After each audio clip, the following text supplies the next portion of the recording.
that's sort of just gravy on the cake, right? Not that you would put gravy on cake, but let me ramble. You really want it's like a cake made out of mashed potato, and like there's like French fries sticking out of the top. See, I'm glad you have the vision, John. But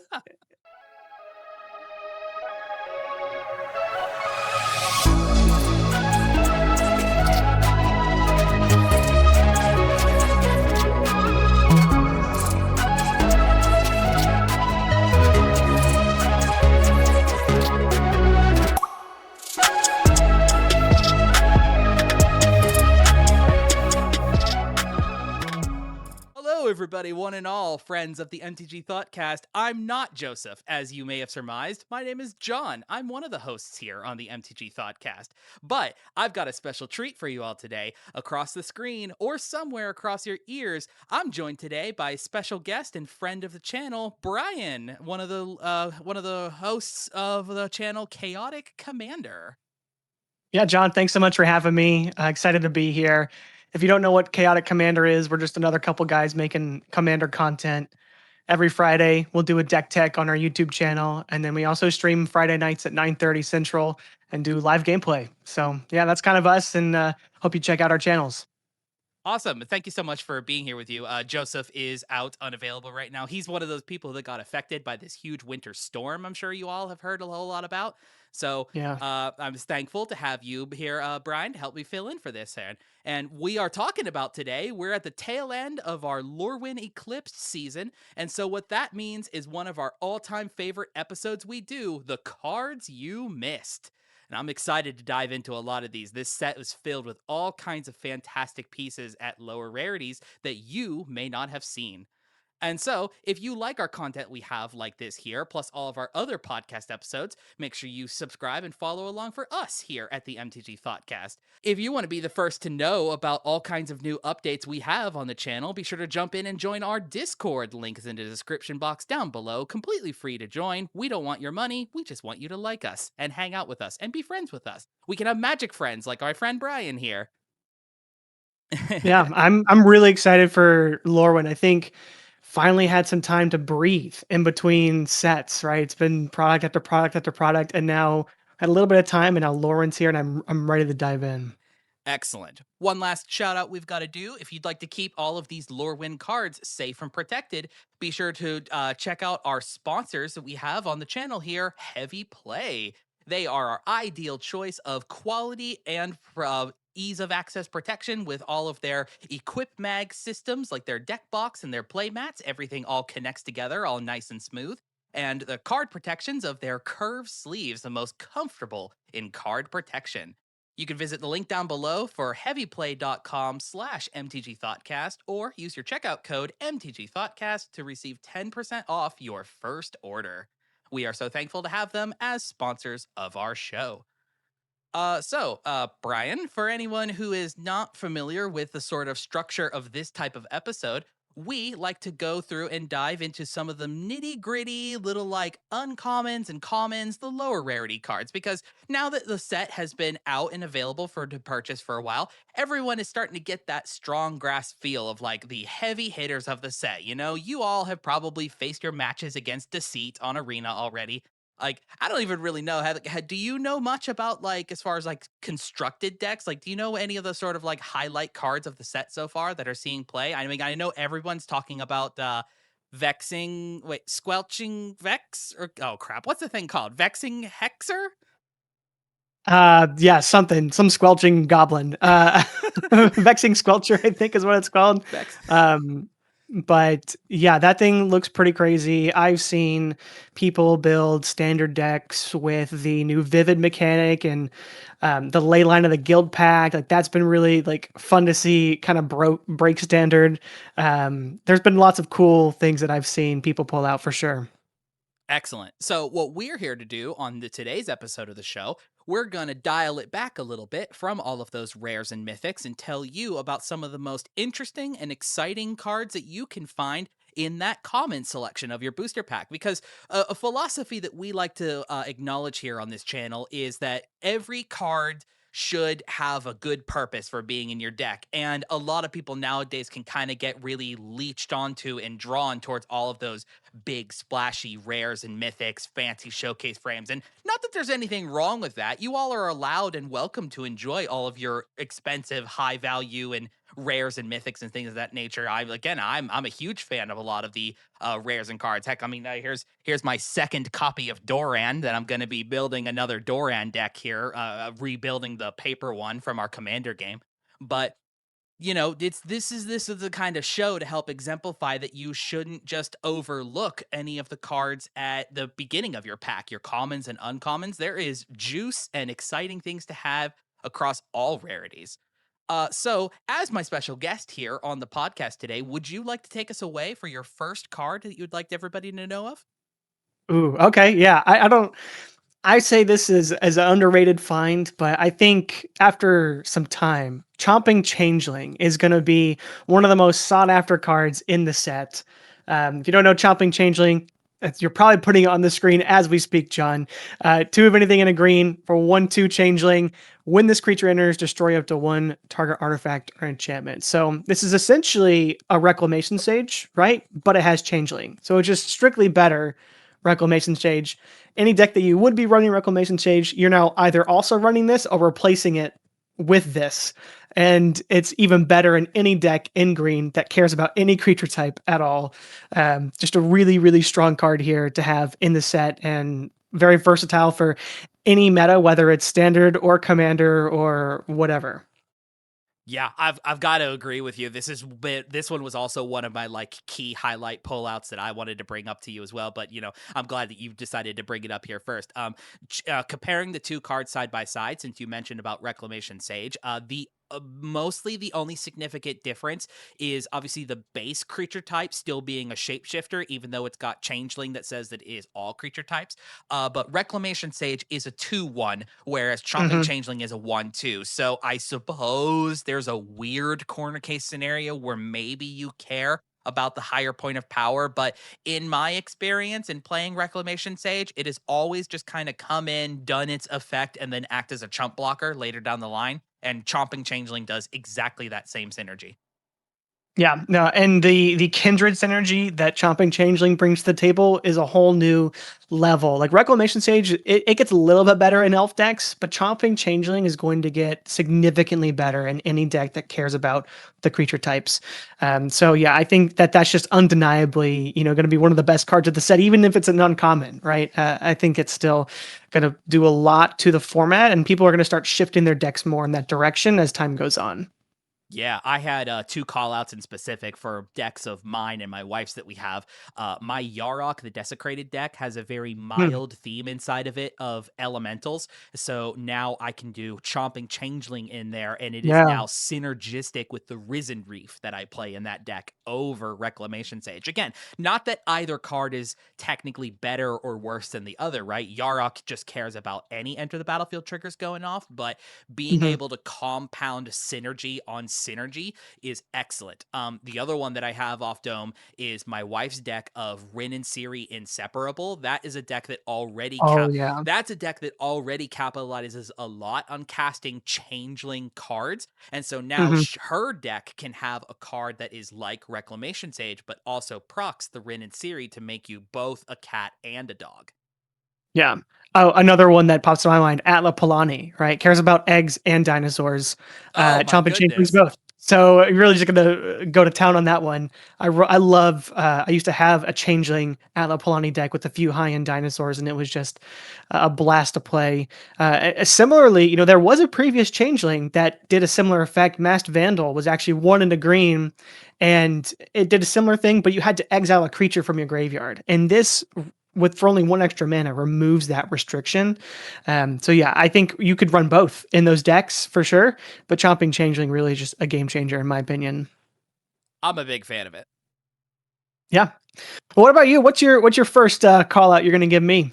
All right, let's dive into a piece of, I guess this isn't even necessarily removal. This is just such a flexible card. And it was one of the pieces that really helped carry me at my own pre release as well. And I just think the versatility of this is super cool. So, this is a sorcery in black called Perfect Intimidation.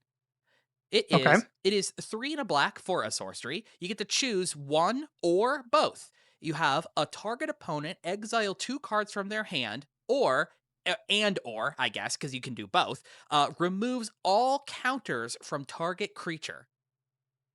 So just the opportunity that this offers to you is, I look at a card like this as a fantastic middle to your late game kind of pull, where if you are a deck in any capacity that cares about having some counters either taken away from permanents of yours, or you're looking to rip counters away from somebody else's strategy, you can also subsequently tack on a, oh, by the way, you over there who's sitting on your last 3, maybe 2, if you're lucky, cards in their hand, go ahead and exile 2 of those away. Because in my experience, as people start climbing into the late game, they're going to try to be holding on to those last little bit of resources that they need to help gain the protection and advantage to help them continue advancing forward in their game. So a card like Imperfect Intimidation has a great opportunity on its top part there to deny somebody those resources permanently as well, because they'll send them off right off into exile, not even bothering with the graveyard whatsoever. But also just all the kind of play around that you can do with the removing all counters from a target creature. That can be a creature you control, and that can be a creature your opponents control. Each one of these modes here can be hitting a variety of different people. You know, you could be ripping counters off from the player A who's doing Morrowind the Nurturer, right? So like that Morrowind has gained up a whole bunch of 1/1 counters, tapping for a buttload of mana. Now, let's go ahead and take all of those 1/1 counters away from you, and then player B removes their last 2 cards from hand. Yeah, I think this definitely is a great card to have. It's a meta play, in my opinion, right? If you have an opponent that you know, like someone in your friend group uses a bunch of +1/+1 counters, I think this is a great ad. I don't think you're running this for the top effect. That's sort of just gravy on the cake, right? Not that you would put gravy on cake, but let me ramble. It's The like a you it's really like a want it's like a cake made out of mashed potato, and like there's like French fries sticking out of the top. See, I'm glad you have the vision, John. But yeah, you're really playing this because you want to remove all those counters. So I can see this in a blight deck, right? Where you're wanting to blight your creatures and then remove all these counters from that creature is really great. Or just like I said, dealing with your opponent's creatures, especially if X creature spells that come in with X+1/+1 counters, Oh, this like stops hydras, that yeah. immediately.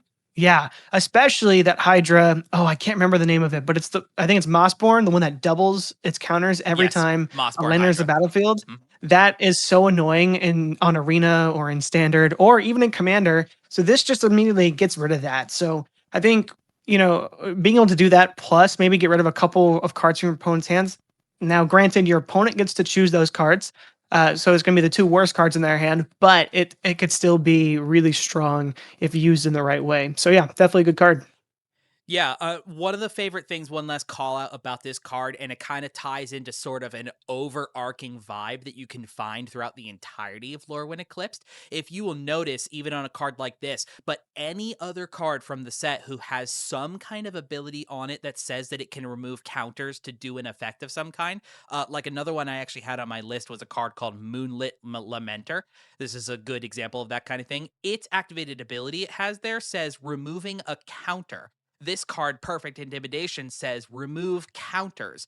All of these cards throughout the set do not specify about those counters being +1/+1, -1/-1, finality, charge, slime, Hmm. stun, any of it. Ability counters. Like, that is a true, like, really interesting and fun design philosophy that they threw into this set. That, yeah, it's synergistic within itself of, okay, you're playing limited with Perfect Intimidation. This is here to remove all your negative counters from your Champion of the Weird. But in a deck like, say, a little while back, I made a stun counter themed focused deck. I mean, obviously, this would be in the wrong colors, but if you had your own card like an Ambling Storm Shell who attacks in and puts stun counters on himself. Now a card like Mhm. Perfect Intimidation is going to remove resources from your opponent, remove all of those stun counters. There's a big like octopus, I think, or it The might be a Watcher in the kraken. water, yeah. Watcher in the water Yep, from the yep. or not Lord of Lorwyn, the Lord of the Rings. Rings. Yes, exactly. Stuff like that. So like if you're looking to cheat and bypass stun counters, this card is an excellent choice for decks like that. Yeah, or if you're playing against someone who uses a lot of stun counters and you hate that so much, just put this in there. This is gonna be great. No, I love that. All right, your turn. Yeah, I gotta go the next one here as possibly a new fantastic popper commander. It's Iron Shield Elf.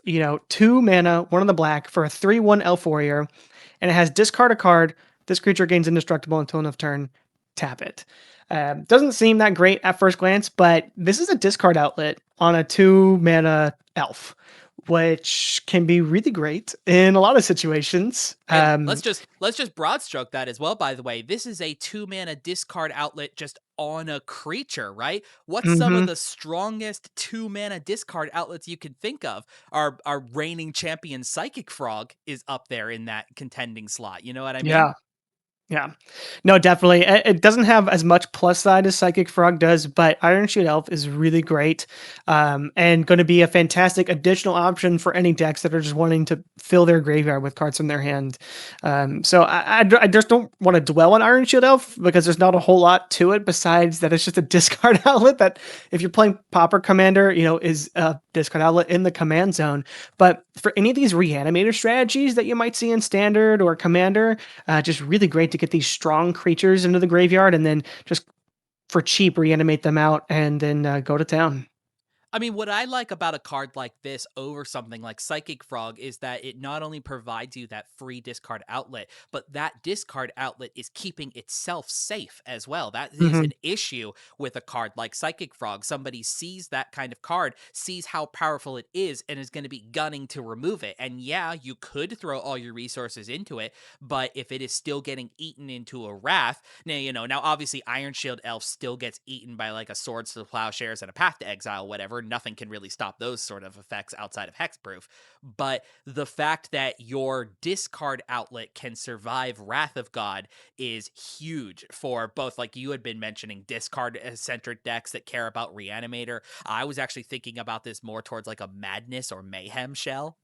Yes, that would be so good in both of those, especially with the new villains going to be coming out in the Marvel superhero set that also they're going to be conniving and caring about discarding as well. So lots of great synergy with not just this set, but all of Magic, really. There's so many cards that like to be discarded, like to be in the graveyard or what have you. I think this is just a really slam dunk card that you could just splash in any deck and it'll do pretty well. Yeah, it's all my thoughts on that one. Do you have a common that you want to share with me? I know we've been talking a lot about uncommons, but what about a common? Okay, let me browse my list real fast. I'm sure I can find something. Oh, yes. Okay, I've got a great one. I've experienced this one firsthand as well. One of the cool themes of the elementals of this set are a variety of them who care about you casting spells with mana value 4 or greater. It's kind of like this pseudo weird blend of like doing prowess, and then it also like it's tracking its mana value or whatever, sort of like expend from Blue Yeah. Burrow. My favorite of these, and the one I've seen put in some really good work, is Enraged Flamecaster. uh, Okay. this guy is 2 and a red for a 3/2 elemental sorcerer with reach. Already just start right there, by the way. It's a red creature with reach. So here's your little guy that for the rest of your game, as you continue the strategy that you're looking to do, he's going to be able to block like spirit tokens and inklings and whatever for you. Birds. He loves eating birds. Like roasted chicken, just anyways, so he's a 3/2 with reach, and then when you cast a spell with mana value 4 or greater, he deals 2 damage to each opponent. So in that, like, the comparison here, I suppose, is Gutter Snipe, right? That like Gutter Hmm. Snipe is a very similar card who says when you meet this criteria of casting a spell, he's gonna ding all of your opponents for 2 damage. Gutter Snipe obviously is restricted to instants and sorceries, and while yes, he can hit your instants and sorceries that are below mana value 4, We play around with so much mana cheating stuff here in Commander that you would be surprised how many of your spells you go in your deck. Heck, let's even talk about the centerfold focus of Commander. Everybody plays a Commander. How often is it nowadays that your 3 color plus legend is like one of each mana pip plus 2, 3 generic to cast, right? 4, 5, 6 mana value commanders are like everybody's like golden sweet child as far as their commander decks are concerned. Yeah, fair. Can't argue with that. And then yeah, like everybody's doing mana ramp cards, everybody's playing these just like that's one of the key highlight focuses that we enjoy about Commander is that these larger than life, really like splashy bomb cards can actually make their home better as compared to like say a faster 60 card format. But what I also love about this Enraged Flamecaster is twofold aspect. Like I was just talking about with the Gutter Snipe, Flamecaster does not care what kind of spell it was. You know, have you cast a Planeswalker? Have you cast a battle? Have you done an enchantment? Have you done another creature? He doesn't care. As long as the mana value has 4 or greater, he's going to ding everybody for damage. That is excellent. Yeah, I think going back to your comparison with Gutter Snipe, it's the Gutter Snipe for big creature decks, right? And the first thing that comes to my mind is Rurik Thar. Rurik Thar is a Oh, fantastic, big creature commander that loves to burn your opponents out for playing non-creature spells. Well, Enraged Flamecaster is going to help with that play by burning your opponents the more big creatures you play out. Honestly, a really great card for any deck that loves just spitting out big creatures. I'm one of those guys, so I you'll definitely be seeing a little range flamecaster in my portfolio here soon. But yeah, it's really strong in that deck, but it also works on the flip side, right? You mentioned incident sorceries that are care about high mana value. There's a lot of those decks out there. You know, there's that first Strixhaven set that came out with is it Precon Commander cared about, yeah, the casting spells Prismari. with 4, 6, 10 mana value, right? Spells. So this is really great there too. Any deck that has those, at least 10 to 15 of those big mana spells, right? Top end cards. Most decks have that. So Enraged Flamecaster is going to put in some work. Reach is going to be so useful. I play against so many decks that are based on flying, like angels or a lot of vampires will have flying or whatever, right? A lot of creature types will have flying that you can't deal with, but a ranged flamecaster gives you a blocker. And especially in some of those big creature decks that don't run a lot of dragons, they could need a blocker in that department. So I think Enraged Flamecaster fits that mold pretty well. Yeah, it's sometimes it sounds kind of silly, but sometimes all it can take is just that one last blocker to keep you alive to get you around to your next turn rotation, you know? Mhm. Yeah, I mean that's all you need. But yeah, really great. Good for burn decks, good for creature decks, good for spellcaster decks. It's very versatile, Mhm. and yeah, being just a common just makes it that much better. Yeah, there were some cool highlights that I wanted to pull out as far as like if you don't think that your deck can do spells like this, like mana value greater than 4. What I was mentioning about prior is we love playing the sort of like degenerate, you are cheating your cost on spells. So like one of the Hmm. first cards I thought of is obviously the Evoke Precon that came out with Yes. Lorwyn Eclipsed as well. You are evoking these gigantic elementals for a much lower cost, but Hmm. as you cast them by the evoke, the mana cost of the spell itself, the you're doing a cast, excuse me, that still applies, right? I'm even still thinking about one like Fury as well, the one that he has a free evoke cost. You do Flamecaster, and on that Yeah. exact same turn, you could evoke Fury down, and it tracks itself as a 5 mana value spell. Another favorite of mine is actually even something you don't have to load your deck with 4 mana value cards. One of my favorite cards of all time is one called Throes of Chaos. This is a 4 mana So sorcery. good. It literally does 2 things, but technically it does nothing. Throes of Chaos says it cascades and has retrace. That's it. That's all it does. So The throws itself is going to trigger your Flamecaster, and then later in the game, if you can cast it by its retrace by discarding a land to pay its additional costs, this is a repeatable 4 mana value spell that is going to cycle you down into your next Cascade target and be dinging everybody from Enraged Flamecaster. In fact, Flamecaster can be found off of the Throes of Chaos. You go Throes of Chaos, it cascades into the Flamecaster, and then as you retrace that spell for the rest of the game, easy. I think the more you talk about Enraged Flamecaster, the more I hate it as a card. Hey, I think welcome to the energy of the show where John goes into way much detail about how you can break a card wide open. Oh no, you're good. You're good. I think you broke it open wide enough. I think it's time to maybe move on to another card. Absolutely, And what take I me there. Yeah, one I wanted to talk about, Heirloom Auntie, a really great common in the set. 2 of anything, a black for a 4/4 Goblin Warlock. Enters with 2 -1/- encounters on it, but it has whenever another creature you control dies, you surveil one, then remove a -1/- counter from this creature. So honestly, I think Heirloom Auntie is a bit of a sleeper pick. I think eventually 4/4 for 3 mana is decent. Obviously, you have to wait a turn or so before you get there. But really getting that extra value off of your creatures dying. It doesn't say non-token creature, it just says creature. Mm-hmm. So these decks that really love sacrifice synergies and graveyard synergies, and decks that love reanimating and then sacrificing and then reanimating and sacrificing, I think they're going to absolutely love Heirloom Auntie. Just going to continually let you surveil, right? And then it gets stronger, but it also works in blight decks really well because it can remove its own counters that you put on it. So I think it's a little versatile. Maybe not as versatile as Enraged Flamecaster. I didn't pick as good of a common as you did, but Heirloom Auntie really strong, and I think it's going to be put in a lot of decks. I'd love to see this one sitting here right alongside the tag team duo of Viscera Seer and Ophiomancer. You're doing Hmm. that link, you're doing that like synergy of each person's turn. You're eating your Hmm. snake into the Viscera Seer, and then with the Heirloom Auntie, you'll get a combination of a Death Trigger, a Surveil, and a Scry. Like, you're going to be set for the rest of that game at that point. Yeah, really strong there. But yeah, like I said, also works with the blight decks, especially the new Auntie Uul commander. Loves putting -1/- counters in your own creatures, draws you some cards, and then sacrifice one of the tokens you make.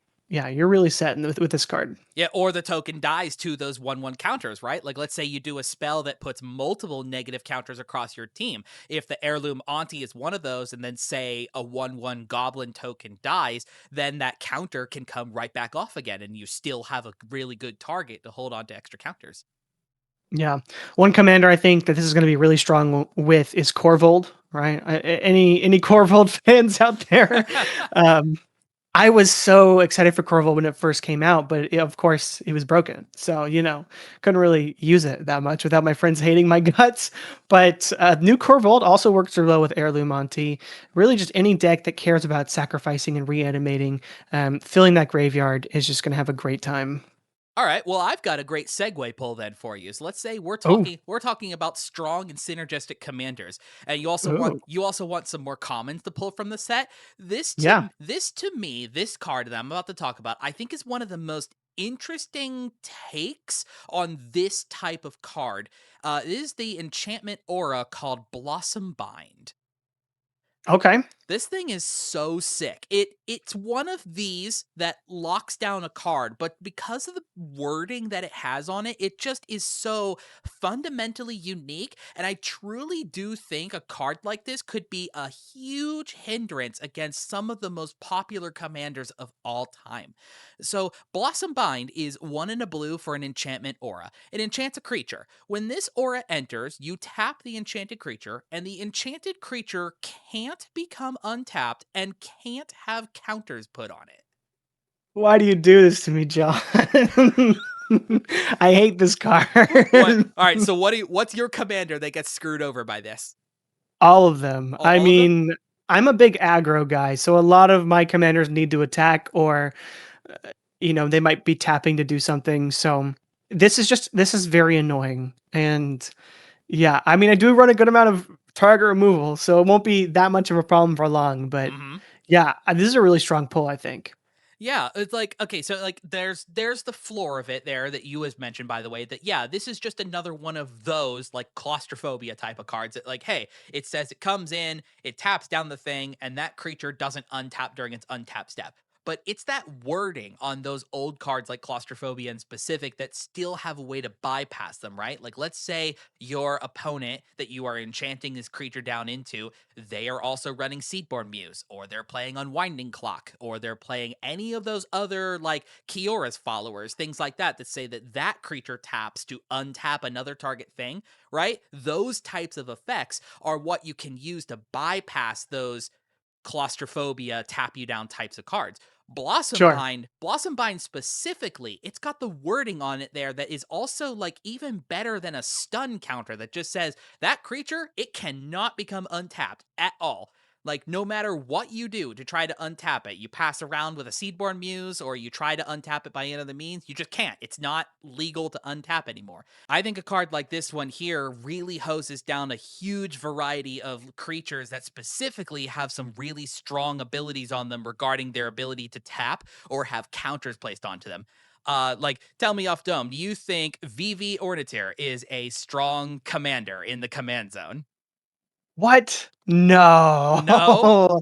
No, of course, yeah. If he's busted, get her out of here. Yeah. And so what does he do? VV says that when you cast non-creature spells, he put a +1/+1 counter on him, and then it deals a damage to each opponent.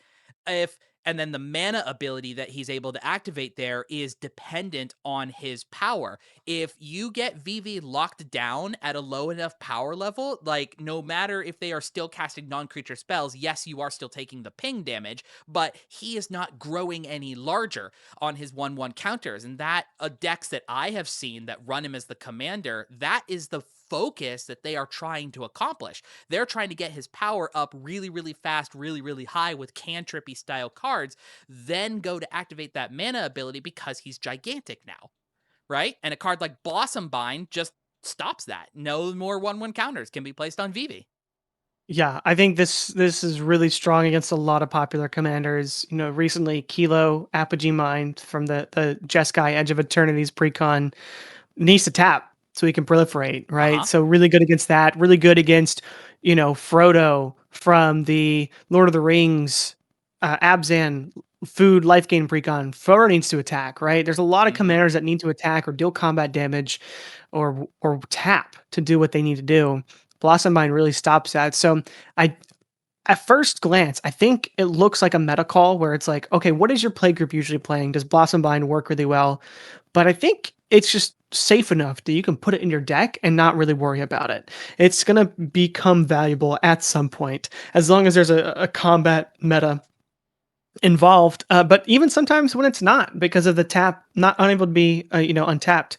And obviously, the not being able to put counters on that creature also could be fantastic against some combo decks, but also really strong against plus one counter decks. It really has a lot more than meets the eye with this one.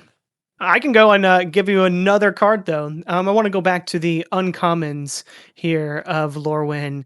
Uh, Gathering Stone is something didn't see really get a lot of attention. Something that I feel like a lot of people missed out on in the set. And can understand why.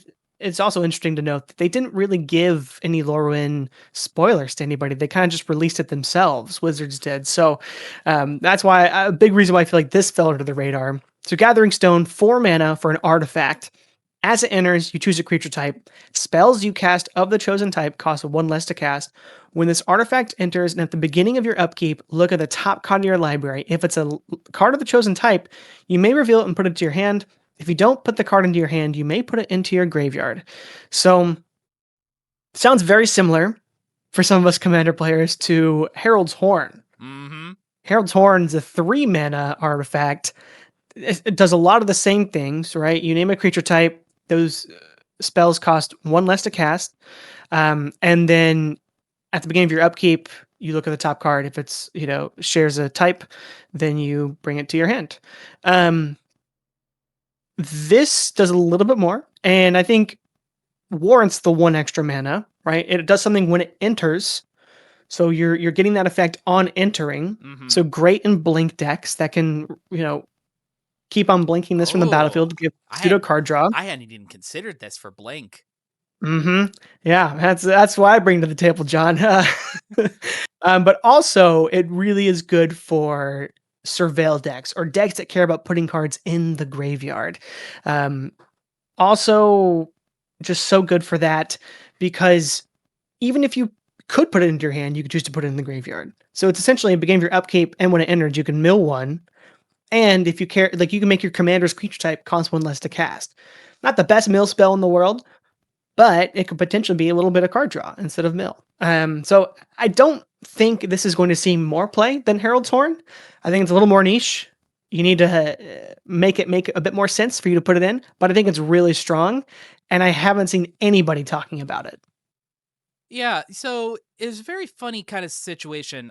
I have always, like, basically ever since Harold's Horn was ever printed as a card, it has Mhm. always kind of been at that, like, sideline chopping block for me. Like, I understand that when it works, it's powerful, but it also in the opposite scenario of that, where if it's not finding you any cards, that means you're not benefiting off of the cost reduction, which means the card itself is not doing you any better. You could have spent that 3 mana on a chromatic lantern or something like that. So, like, I always have a weary side eye when it comes to Herald's Horn. And so this one immediately already had like the negative at first, to my opinion, of like, oh, well, now this one just costs 4 mana. They understood that, oh, Herald's Horn is too strong, and they upped it 1 mana. But yeah, exactly the way you describe it, as that it not only does its effect that it's looking for you to do as it comes into play, but unlike the Herald's Horn, you are not locked to seeing that non-bow card on top of your library. You can bin that right to your graveyard, and then you've got the opportunity to draw something new off the top. That's what I like the most about this one. I truly do think in my own build, I will be replacing Herald's Horn with Gathering Stone. Even though this costs more mana, the upfront advantage that it gives you, I feel, outweighs the usefulness of having it down 1 turn sooner. Yeah, definitely makes a lot of sense. I have a funny deck. It's Muld, or it was Muldrotha, and it has a companion. The companion is Gayruta, and it's Ooh. that Demon Kraken, and it makes all cards in your deck have to be even mana value for it to be your companion. So I can't put Herald's Horn in there. And the deck also cares about putting cards into the graveyard. So Gathering Stone might be a good card to add into that. Um, Really, like I said, any card that cares about it. This new elf commander that cares about having cards in your graveyard. There's a couple of them from this set of Lorwyn. They could care about Gathering Stone, and especially with the changelings, right? As more changelings get released, more changelings get put into more decks, just willy nilly, right? All the decks that had Reclamation Stage, just slap changeling in there. If you have Gathering Stone, hey, you have 1 extra card in your deck that now works with Gathering Stone.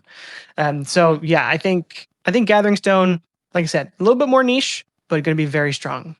And hey, by the way, let's not bypass the fact of what this says, that if the card of the chosen type is shown this way, Lorwyn Eclipsed did bring us back the return of kindred spells. So this Gathering Stone, if you pick the correct creature type, if you've got kindred spells in your deck that are of that type, like a kindred elf enchantment or any other like kindred shapeshifter artifacts, this card can grab those off the top of your library as well. Those new commands, actually, even as a matter of fact, here, like, throw this into your Merfolk deck, and now off the top you could get a bonus draw of 6 command because it's a kindred Merfolk sorcery. I traditionally am still an enjoyer of cards at the cost of explosive vegetation. So seeing this new enchantment called Prismatic Undercurrents just got me so excited. I love this kind of stuff. So Prismatic Undercurrents is 3 and a green for an enchantment. It's got the new keyword Vivid. When this enchantment enters, you search your library for up to X basic land cards, where X is the number of colors among permanents you control. Reveal those cards, put them into your hand, and then shuffle. And you may play an additional land on each of your turns. That's just as a bonus at the bottom that it does for you there. Um, So your casting cost here is similar in feel to explosive vegetation. And in the same turn that you would go to play it, if you have not played your land yet for the turn, prismatic undercurrents, yes, the lands that it would fetch go to your hand. If you're able to get at least 2 off of it there, you get to play both of those lands. So you essentially kind of get close to Sky Shroud Claim, whereas the lands you fetch can come in untapped. But obviously, a card like this continues to get sillier as you have more colors amongst the permanents that you have down in play, right? Like this card itself costs 4. It's not too terribly hard, I'd say, that if you're in a multicolor shell, you will have at least one other card of another color as you go to cast this one, right? Like, if you're a deck that wants to be playing a card like this, you are looking to fix your colors anyways. So you probably already have down in play, like, say, a black card that cares about your sacrifice engine, right? If you're playing like Golgari, or actually in the case of the deck that I'm probably going to put this into, my Obzon Landfall deck with Thalia and the Gitrog monster, my Princess and the That's a good Frog, one. my precious baby girls. You get to figure out which one is the frog. This one it's a 3-color deck. So if I've got Thalia on the Gitrog down, and if I do Prismatic Undercurrents, this enchantment is not only allowing me to play an additional land, which is a theme of that deck, as many of the you may play additional land cards in that deck as possible, but this card itself will go and fetch out 3 basics. And then you brought it up briefly earlier as well. Tons more people now are playing around with this 5-color garbage doing Leyline of the Guild Pact.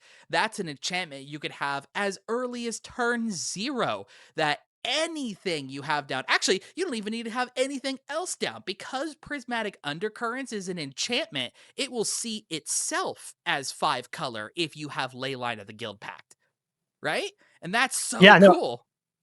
that's great. And I do. Well, I don't hate the comparison you made to explosive vegetation, but I think you need a big brain to play prismatic undercurrents because it's you can't just slot it in instead of explosive vegetation. I think explosive vegetation works really well when you're trying to ramp up to like a 6 mana value or higher commander, right? You can't exactly do that with prismatic undercurrents because if you're using it just as pure ramp, then you are going to fail. You're not going to have many colors on the battlefield, right? If you're just ramping up early game, you play prismatic undercurrents on turn 3, you're going to have maybe one, potentially 2 colors, although realistically it's only going to be 1 color. So it's not going to be worth it. You're really wanting to play prismatic undercurrents in decks that care about refilling your hand with lands after you've kind of spent a few turns playing them all out. And then it lets you continue to play more lands, which is really good. So something to keep in mind. I wouldn't call this a ramp spell per se. I would say this is just gets you more tempo for later on in the game. So like Borborygmos Enraged be really great with this card. Or the original Borborygmos. One of the Borborygmoses. They love having lands in the hand. And so this card really does well for that. That was the example that I had. But great example with Thalia as well. Thalia cares about sacrificing lands, so you can just re-put these lands from your hand on the battlefield to replace the ones you're sacrificing. The Gitrog monster does that as well. Titania, which also might sacrifice lands.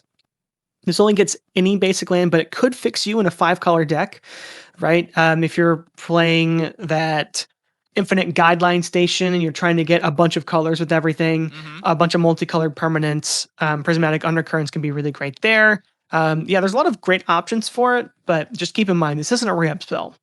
No, that's a very good take. I appreciate that input there. That yeah, you are correct that in certain scenarios that yeah, this is not going to be, and in fact even will be worse than an explosive vegetation. Yeah, if you were evaluating this in the sense of you're taking advantage of how many colors you have available to you, and this is going to be filling land cards to your hand to use for a sort of effects.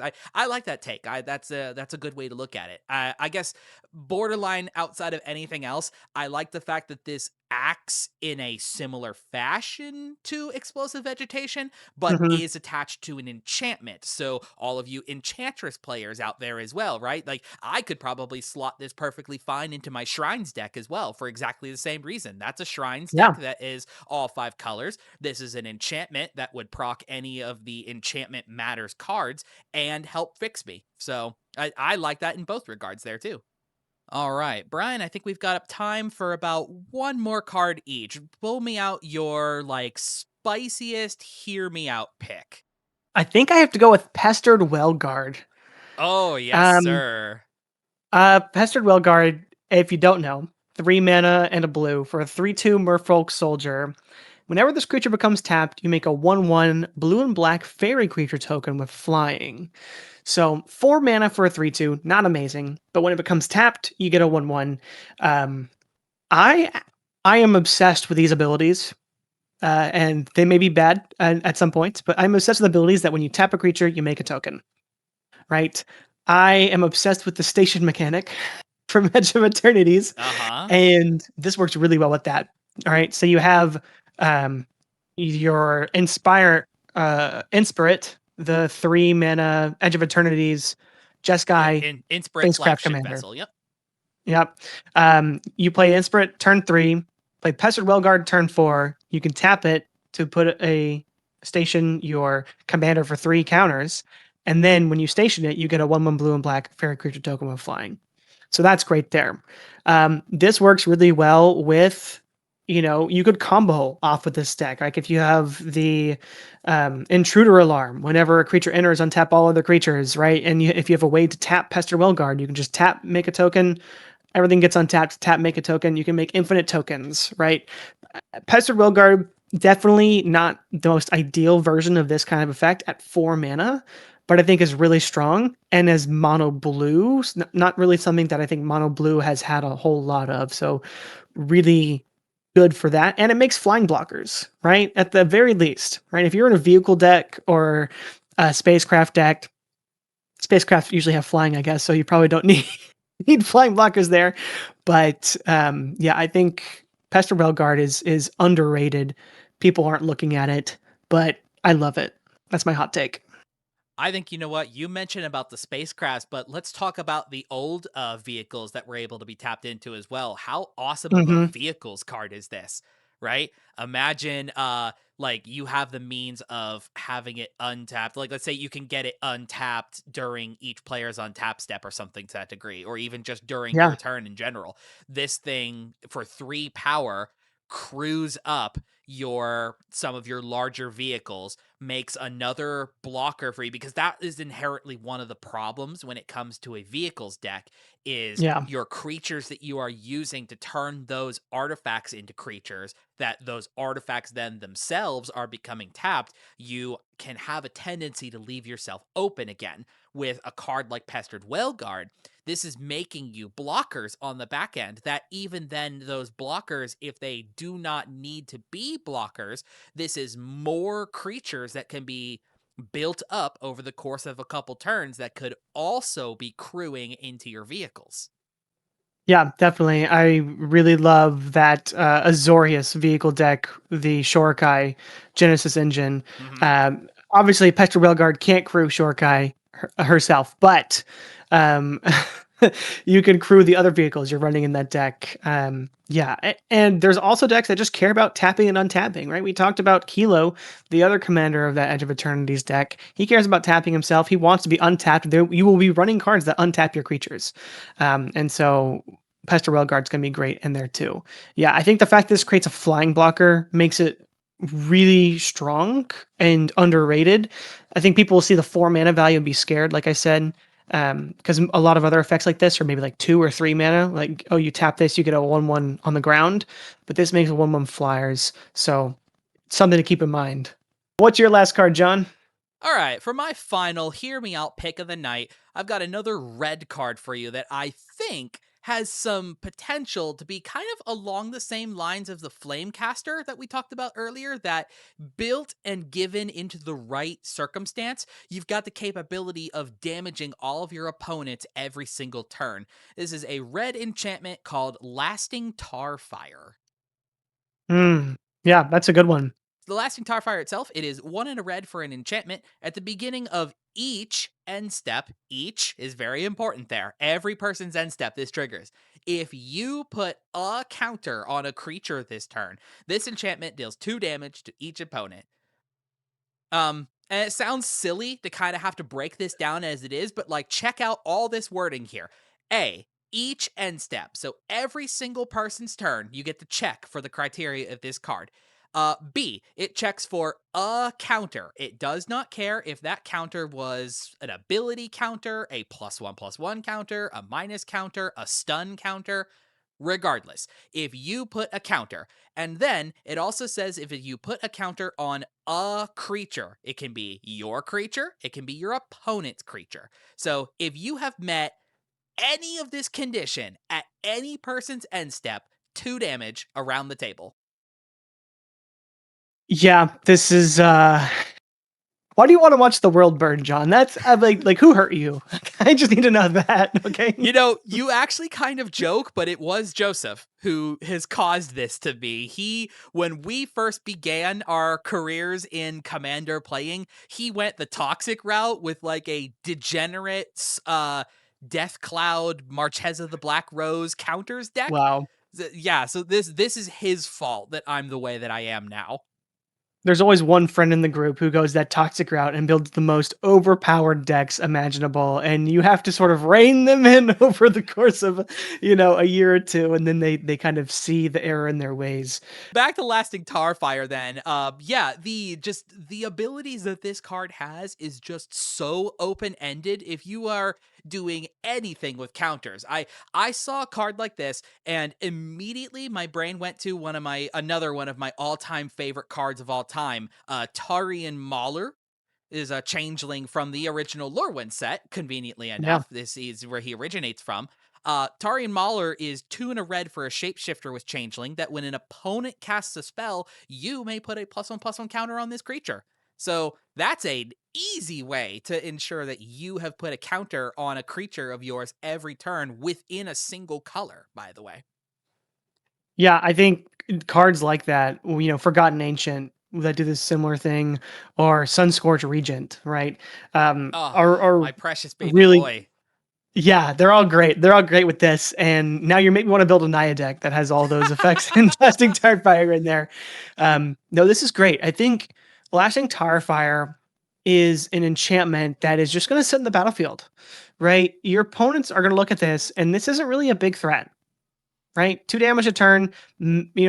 Once in a while, you're going to lose 8 life in a turn, but that's not that bad. I don't need to remove that. Let me save my removal for something that's more dangerous, more pressing.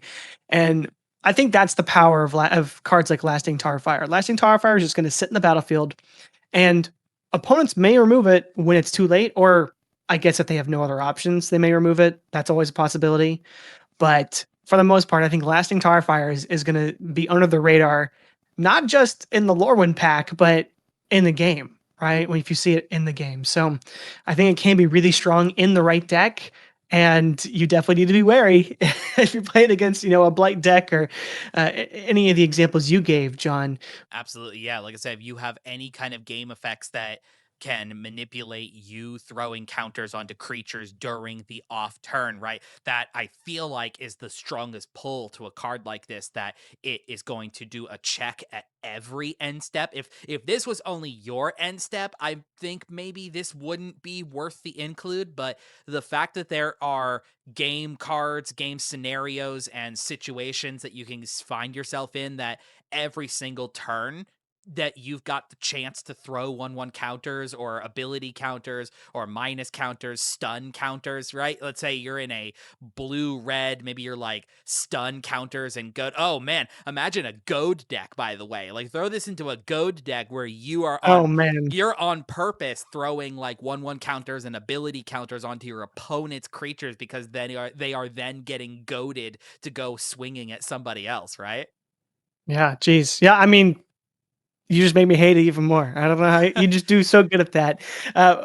Cards like Rocco Straight Chef are also fantastic for this, right? Yes. Rocco loves exiling everyone. It's like kind of group huggy. Okay, well now I'm going to punish you, right? for doing what I'm letting you do. First, you were only helping me, but now I'm punishing you.